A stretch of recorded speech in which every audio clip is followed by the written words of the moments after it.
So the way you're talking to them at our jail, you cannot keep doing that. You cannot keep arguing. You can't keep fighting. You can't keep saying, F that, I don't care, things like that. Okay. And you're looking at me like you're confused, that maybe you didn't do these things, but this is what I have. Every time you act up, every time you tell someone, if you're going to send me out, just do it, F that, or whatever it is, that's disrespectful.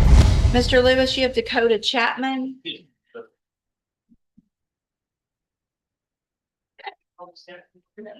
I'll leave you next time. Is there no paperwork on this one? We do have an agreement to get on this one for the safety of special needs.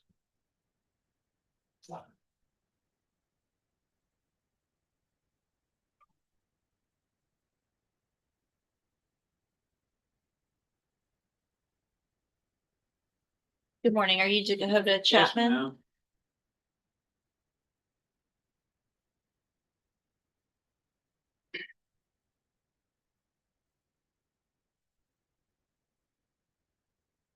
Okay, I guess just obviously by what I'm looking at, that seems, am I looking at the right thing? Dakota Chapman? The first violation is that he committed the offense of murder? that has been abandoned. That was not. Yeah, definitely. Okay, I'm sorry. thank Maybe you. we should have started with that. We're just gonna go to safety and, No. okay, That so, was done in December.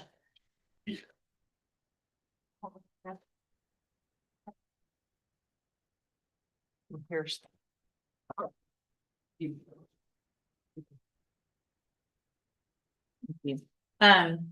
let's do this. I'd like to go ahead and go through the motions, get pleas of true or not true to the remaining counts. And then obviously if you guys have an agreement, we'll look at that, but I think I want to go through and have those pleas on here. And that came at the recommendation of his supervisor, who Okay. I'm sure has much more information for the court as well. That's good. Thank you.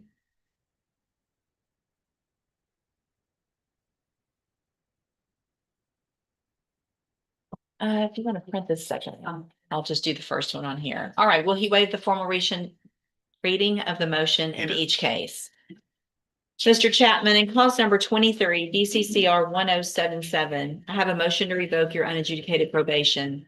This shows that you were placed on probation May 6th of 2024 for the offense of evading arrest or detention with the use of a vehicle, a third-degree felony, and that was a 5-year deferred probation. Is that correct? Yes, ma'am. And then in clause number 23, DCCR 1078, I also have a motion to revoke your unadjudicated probation. This shows that you were placed on probation May 6th of 2024 for the offense of accident involving injury, a state jail felony, and that was a 5-year deferred probation. Is that also correct?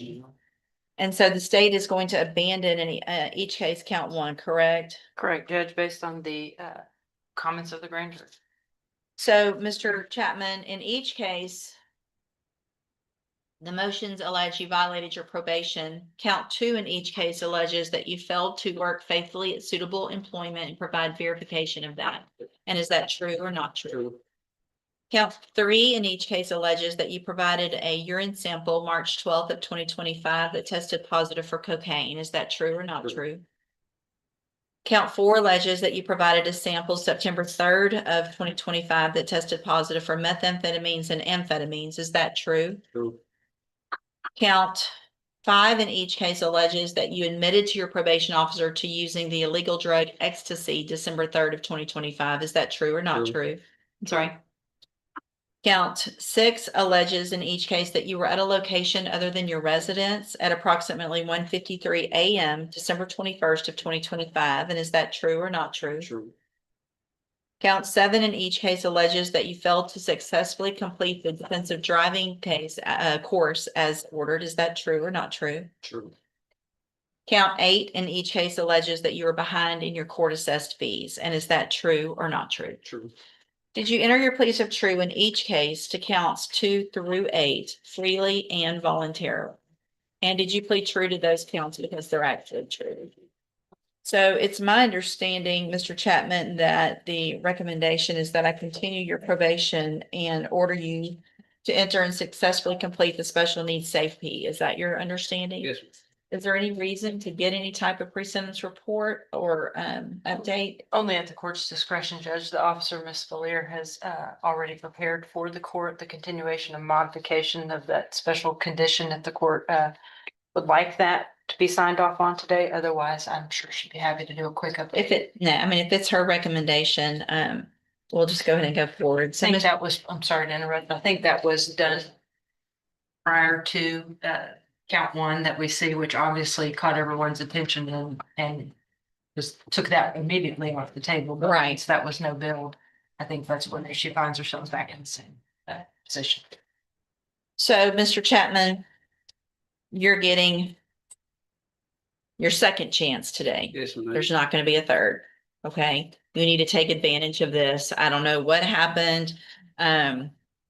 The night of December 21st to 25, obviously it was no build as far as the offense, but you were clearly somewhere you shouldn't have been doing some things you shouldn't have been doing, right? Yes. If you had been home during curfew, you never would have been charged with anything. There wouldn't have been any issue of whether or not you did anything, right? Yes, ma'am. So I want to make sure you understand if I go along with this and send you to safety, you're going to get some tools so that you can hopefully stop using drugs, do the right thing, live your life like the rest of us and not end up in prison. Do you understand all that? Yes, ma'am. All right. So at this time in each of your cases,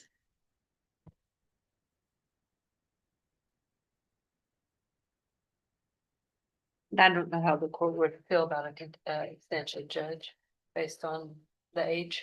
yeah. So at least in the evading. Okay. I'm gonna do that. I'm also we're gonna talk a little about the jail incident reports as well in just a Yes, minute. ma'am.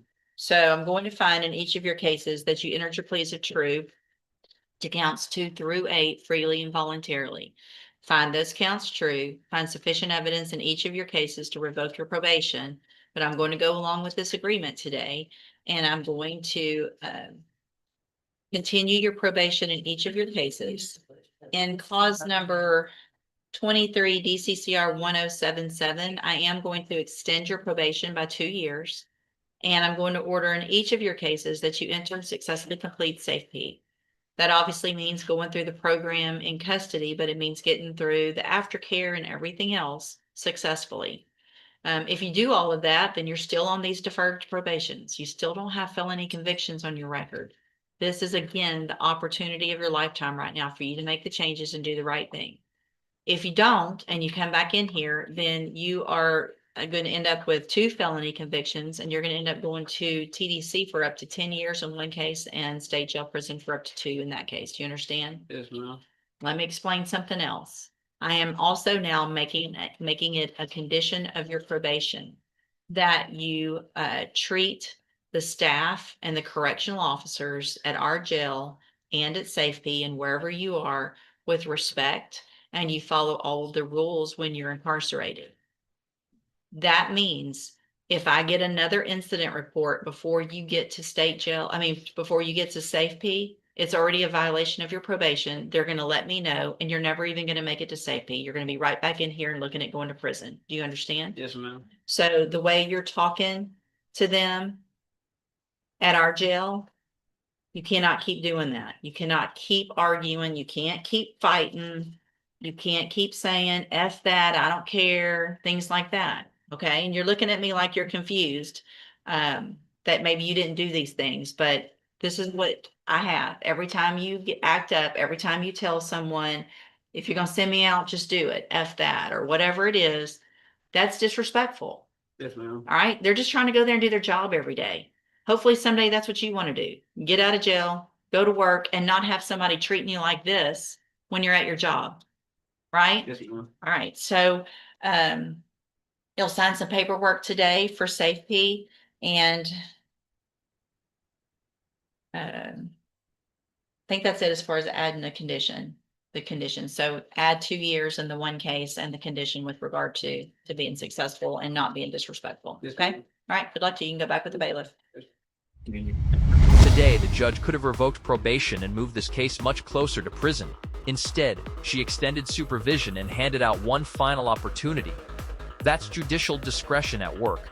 But second chances only matter if someone changes their behavior. The court has done its part. Now it's his turn. Do you think the judge was right, or did the defendant waste his final chance? Comment below, hit like, and subscribe for more real courtroom breakdowns. Good morning. Good morning, ma'am. You are Tan Van Pham, Yes, ma'am. and Mr. Pham has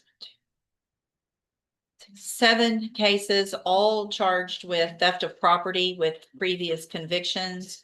And what is the announcement? Judge, on this situation, he has several cases that he's charged with. We had another defendant, a very similar situation, same name, that was on the same docket at one point. And it's questionable if some of these, or the other person, to be honest with you, they're both actually from the same area of Port Arthur.